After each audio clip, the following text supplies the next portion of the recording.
amigos, ya estamos de regreso, muy bien acompañada. Recuerden que en este programa el día de hoy estamos hablando sobre los niños. Recuerden que estamos en abril, mes de los niños, y por eso es que hemos dedicado en este programa Vida Plena 2 secciones para los niños. Y ahorita estamos hablando de las emociones y de estas conductas que refieren que el niño está pasando por algún momento de importancia, que hay que poner atención.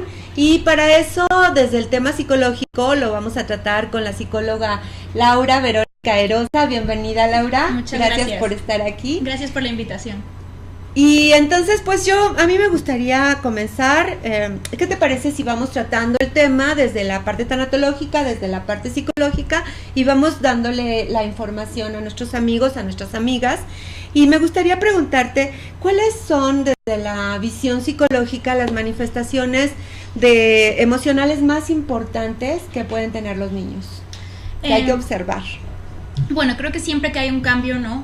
Tenemos que tener presente que a los niños les puede afectar de diversas maneras, ¿no? Muchas veces se tiene una concepción muy coloquial de que al ser pequeños pueden tener mucha más facilidad para adaptarse a los cambios. Entonces, pues entender como adultos de inicio que los niños también necesitan mucho apoyo en esta parte y que los cambios son algo que les mueve mucho, ¿no? Entonces, bueno, a partir de esto y a partir de que entendamos que en los niños también va a haber muchas manifestaciones, podemos ver que puede haber mucha irritabilidad en ellos, ¿no?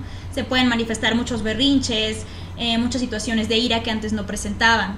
Los niños pueden tener también, digamos, conductas regresivas, situaciones que ya controlaban, por ejemplo, el ir al baño, ¿no? Que ya lo controlaban de día y de noche, finalmente pueden empezar a tener accidentes. Pueden encontrarse niños que comienzan a aislarse del grupo social, que no los ves tan motivados a poder estar con su grupo, con sus compañeros, con su familia. Puede haber mucha inseguridad, por ejemplo, en ellos, ¿no? Muchos miedos que no tienen una razón aparente, el poder mostrarse vulnerables ante los otros, y puede existir incluso culpa al existir estas situaciones de que ellos tuvieron algo que ver con lo que se está presentando en ese momento. Eso es bien importante, Lau. Yo con lo que tú estás diciendo entiendo perfecto que el niño está sufriendo, ¿cierto? Exactamente. Y entonces desde el lado tanatológico yo estaría observando que si ese niño no está siendo atendido en estas manifestaciones, que porque dices, es que está haciendo un berrinche horrible y entonces lo encierro, y en lugar de preguntarle, desde mi observación yo diría, ese niño está perdiendo mucho, se está sintiendo muy triste y puede entrar hasta en una depresión. Pero bueno, sigamos entonces con el tema. A mí me gustaría preguntarte, ¿cuál es la manifestación o en qué cambia el que un niño esté muy rebelde, manifieste de una forma rebelde, y otro niño manifieste de una forma apagada, como callada, como retraída? Yo creo que va a depender mucho de la educación que ha tenido este niño a lo largo de su vida y mucho de la personalidad que ella trae. Okay. Depende de cada niño el cómo ha sido educado y el cómo puede manifestar sus emociones. Un niño que desde pequeño es un niño más callado, más introvertido, seguramente en un momento de cambio se va a ir hacia sí mismo, ¿no? Y un niño que siempre ha sido mucho más extrovertido, ¿no? Probablemente en el momento en que haya un cambio fuerte, la manifestación que él tenga de ansiedad va a ser la ira, ¿no? Los berrinches, el enojarse muchísimo, todas estas expresiones de enojo como tal. Ok, y yo entiendo que a esa edad obviamente no se ha formado evidentemente una personalidad, está muy distante de eso, pero entonces, ¿de qué dependería que un niño tenga estas características de ser más retraído y otro niño tenga estas características de que ante una situación que le está rebasando, patea, se tira al piso, no obedece? O sea, ¿qué? Desde la perspectiva psicológica podemos entender que, como dices, la personalidad hasta este punto en los primeros años de vida no está formada, pero sí traemos ya una buena carga de temperamento, un buen porcentaje ya adquirido de cómo nacemos, de cómo somos ya. Entonces, con base en esto y la educación que ya traemos, ¿no? La educación que nos han dado nuestros padres o las personas cercanas a nosotros, a los niños, los primeros años de vida, es cómo va el niño a responder a esto. Ah, ok.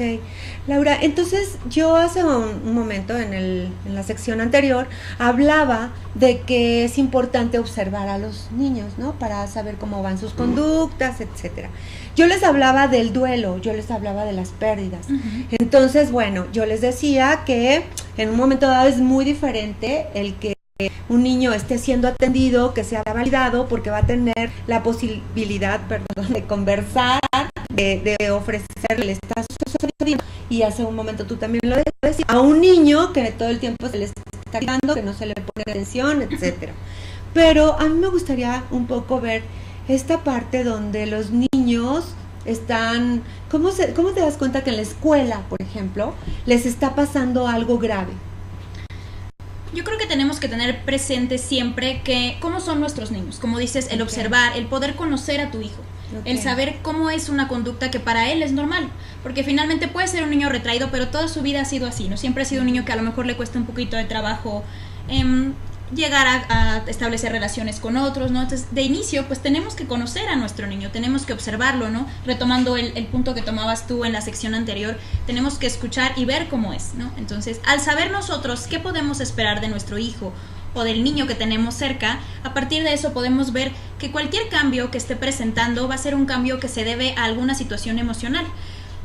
A menos que haya algún tipo de trastorno específico, ¿no? Pero ahondando en la parte de algo específico escolar, lo que tenemos que percatarnos es un cambio, ¿no?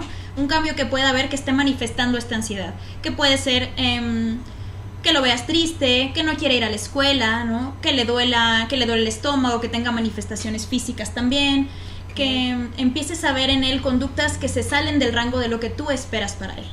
Ok, con esto que tú me dices me hace pensar en algo que yo trabajo mucho. Yo en la terapia trabajo mucho con las expectativas. Uh-huh. Entonces, ahorita con lo que estás diciendo, me acabo de dar cuenta de que hay ocasiones en las que no aceptas del todo a tu hijo y que de pronto el niño no quiere algo y tú estás aferrada o aferrado a que lo ha de querer, como a veces la comida. Creo que es muy importante este tema que tocas porque de inicio, desde que la mamá y el papá saben que van a tener un hijo, ¿no? Siempre va a haber una imaginación, una fantasía de cómo va a ser este niño, ¿no? Entonces, cuando llega el niño verdadero, muchas veces es un choque con el niño que esperabas y el niño que es. Entonces, es tratar de ir haciendo una mezcla de realmente lo que tú esperabas y de cómo tu niño es y de tú adaptarte como padre a ese niño que es. Porque finalmente no es que el niño llegue a cambiar toda la vida solo por él. Digamos, los padres también tienen que adaptarse a ese niño nuevo, a las formas que el niño tiene de vincularse, de convivir y de ser, y tratar de ser el apoyo emocional más importante de ellos, tomando en cuenta todo esto. Claro, ay, qué fuerte, ¿no? El niño que esperabas al niño que verdaderamente es. Y bueno, a mí se me ocurre ahí pensar en que evidentemente, pues es que todo en la vida tiene que ver con cambios. No necesariamente tiene que ser la palabra pérdidas. A mí me gusta más esta palabra de cambios, uh-huh. Pero ciertamente en el plano tanatológico lo revisamos como pérdida.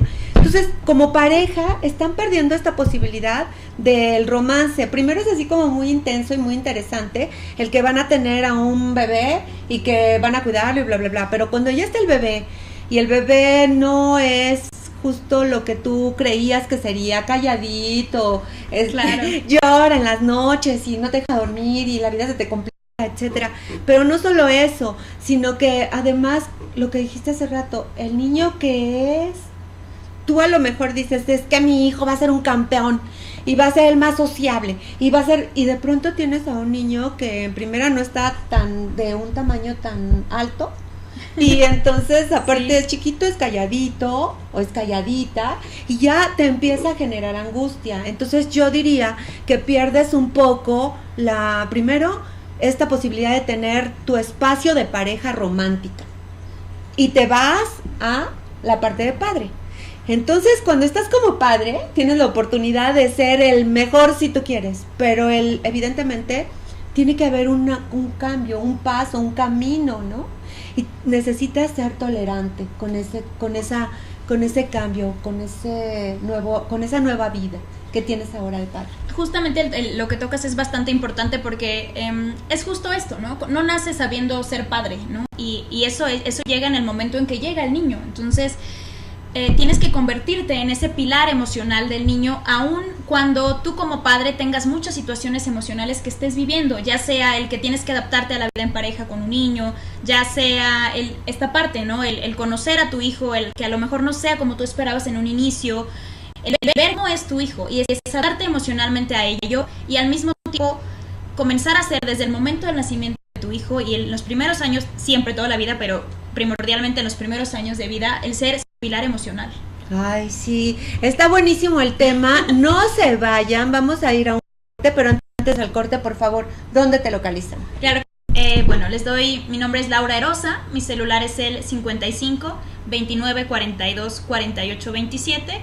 Mi correo es laura-er-@hotmail.com y la página de Facebook es Psicosoluciones con P al inicio, Vitales, y ahí nos encuentran en Facebook. Excelente. A Muy mí bien. en Facebook, tanatóloga Guadalupe Flores Millán. Recuérdenlo. Ok, regresamos. No se vayan.